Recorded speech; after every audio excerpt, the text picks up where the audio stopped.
So excited to be with you guys today because a ripper of a video here for you. Now, just before we keep on going, I release videos like this every single week. So don't forget, hit the bell, subscribe, and you'll receive a notification when another video comes up that's going to help you be the best parent that you can be to your small children. First thing that I need to say is, number one, it's a beautiful day. Number two, wearing my gorgeous Sophia Couture leggings.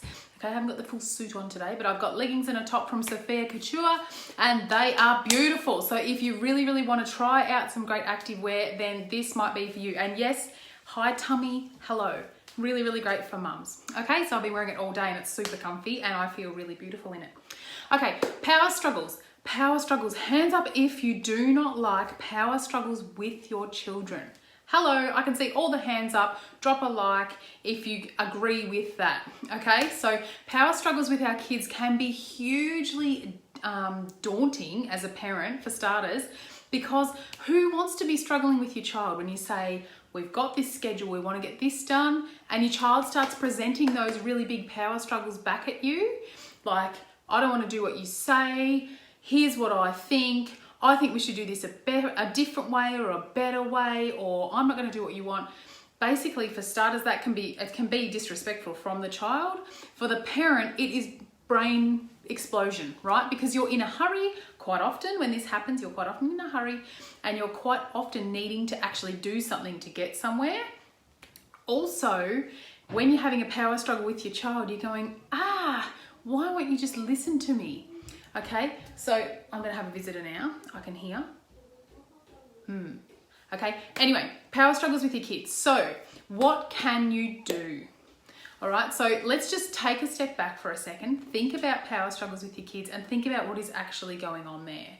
Okay, have a think about your child's age, especially if there's one that you're constantly getting power struggles from. Have a think about your child's age. Have a think about their stage. Have a think about what's been going on with them. And have a think about how much they are doing. Okay, if your child is doing a lot of things and you're having power struggles about getting out of the house, power struggles about getting ready and all those sorts of things, that is a clear indication that maybe they could do a little bit less. Okay, and I'm not saying, everyone needs to drop everything. That's not what I mean. It's totally up to everyone, or mums and dads, on what they do with their children. But if your child is throwing a power struggle or a tantrum every time you're going out of the house, especially at the moment here in Victoria, we're getting used to sort of getting out of the house more. Maybe it's time to just go, all right, we'll just do a bit, we'll just do a couple of things, or we'll just do one or two things and we'll ease back into it. All right, as an adult, lots of us are like, boom, let's get out and do stuff. But for the kids, it's a big change, right? Okay, so that's one thing that you can do, is be really aware of how much your children are doing. Okay, another thing is to just be aware of their age and stage. Like I said, 7-year-old, got one of those at the moment, throwing some serious curveballs at us at the moment, and that's okay. All right, it's brain numbing and annoying at the time, but it's actually okay.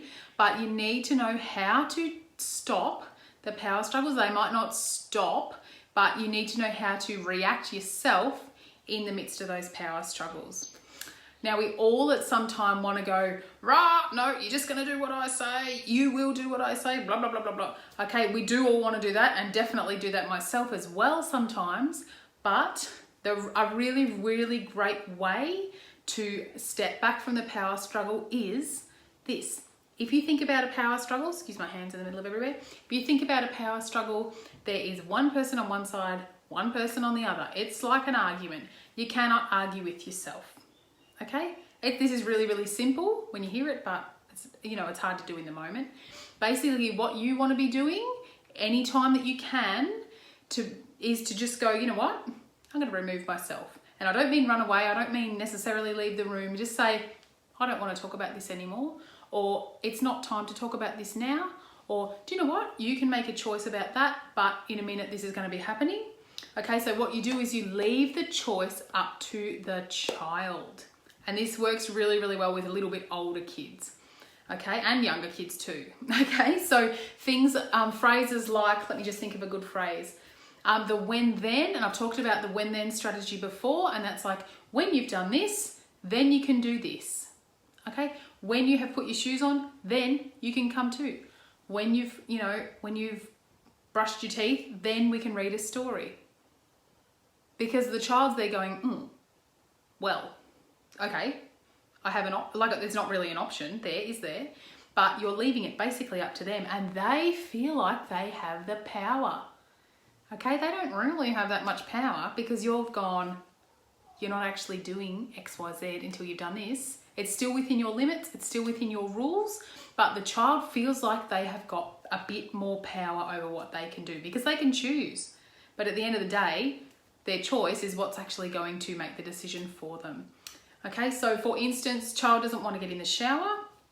Okay, we've had this instance previously in our house. Child doesn't want to get in the shower. Okay, well, the TV's going on after the shower, or we're reading a story after the shower. That's okay if you don't get in now, but you're going to miss out on the next thing because you haven't had a shower yet. It's really, really simple, and it's annoying, and they'll probably throw a big tantrum, and they'll probably could be on the floor if they're really that desperate to throw a tantrum. But at the end of the day, they need to have a shower before they get to do something fun. And the something fun time is getting smaller because you have to go to bed, right? That's pretty much how it worked in our house.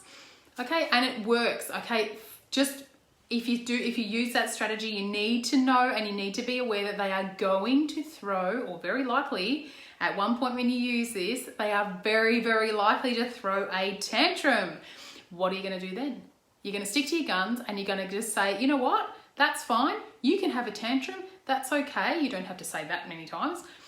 You can have a tantrum. That's fine. When you've done X, then you can do Y. And leave it with them. Okay? Older kids, definitely. 4, 5, 6, 7, they can all understand that. From 4-year-old upwards, I would say. Even 3-year-olds can understand it most of the time. Okay? If you've got a small child, sort of maybe 5 and up, you could lead them to it almost and go, I'm going to leave you to do whatever, unless they need help turning showers on and that sort of thing. You can say, when you've picked up your toys, then we'll do this. I'll see you when you're done. Let me know. Okay?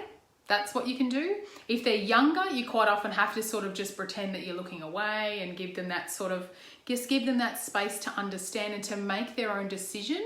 Because if you're standing there glaring at them going, let's make a decision now, then they're very likely to feel on edge, they're likely to feel threatened, they're likely to feel intimidated, and they're still likely to get that body language from you that is a power struggle. Because you're still trying to be bigger than them and show them what's going on, right? So if you can just go, you know what? Act like this is not worrying me, but I've now given you the choice.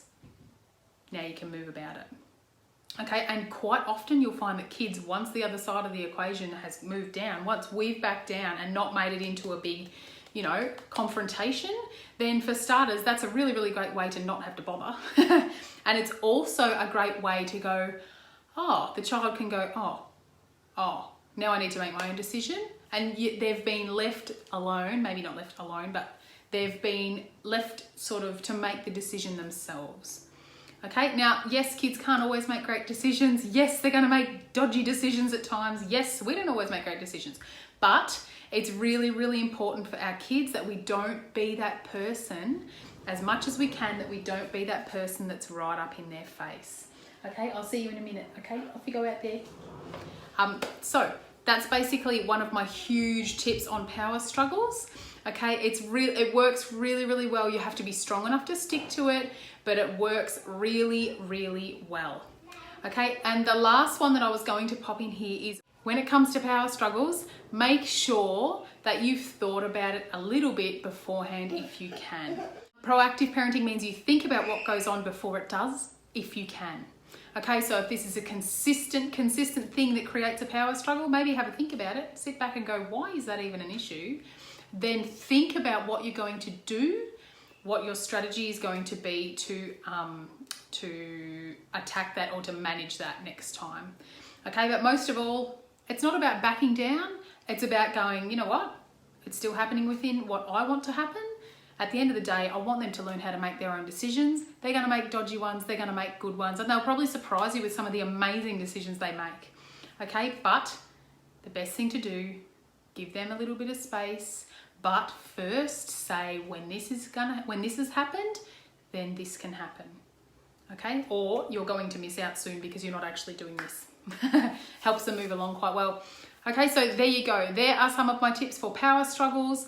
Okay, there's more to this. This is not the only way to deal with power struggles. There is a very, very important second part to go with this, okay, and it's about filling their power bucket, okay? So filling their power bucket, we're going to talk about next time, all right? This is part 1. Okay, so power struggles, this is the first part to dealing with a power struggle. I'd love to hear, if you have power struggles with your kids. Maybe I'm alone, but I don't think so. Okay, I'd love to hear if you have power struggles with your kids. I would love to hear if you want some help with that. I would also love to hear if you want to be part of my membership. Okay, I've got a membership for $19 a month, but you can start at half price at $9 a month. Okay, so it is starting this coming month on the 15th. That's when the membership starts. So if you want to find out more about that, please let me know. Okay, you get heaps of awesome stuff to be when you're part of that with me. Otherwise, hope you don't have power struggles with your kids. And if you do, I hope this really, really helps. Okay, I'm Miranda from Smart Mama, Smart Kids Parenting. Mwah! Bye. Do you want to find out how you can help your small child with their emotions rather than be confrontational? Well, I'm Miranda and I would love to help you and love to share some great resources with you. First of all, if you look in the description below, you can grab my free printable for mamas. Okay, it's all about how to react when your child is having a meltdown. That's completely free. You can grab it. There's a link in the description below. Also in the description is an invitation for you to my free emotions webinar. It's called 5 Truths Your Child Needs You to Know About Emotions. It goes for around 45-50 minutes. It's lots and lots of information, and it will also present another amazing invitation to you as a mum of a small child. Okay, if you're interested in either of those, check in the description below. Otherwise, check me out on smartmamasmartkids.com. I've got blogs, I've got more freebies, I've got heaps of really great information on there. Don't forget to subscribe to this channel and hit the bell below so you can grab a notification each time one of my videos goes live. Okay, have a wonderful day, and I can't wait to see you more around the Smart Mama, Smart Kids place. See ya.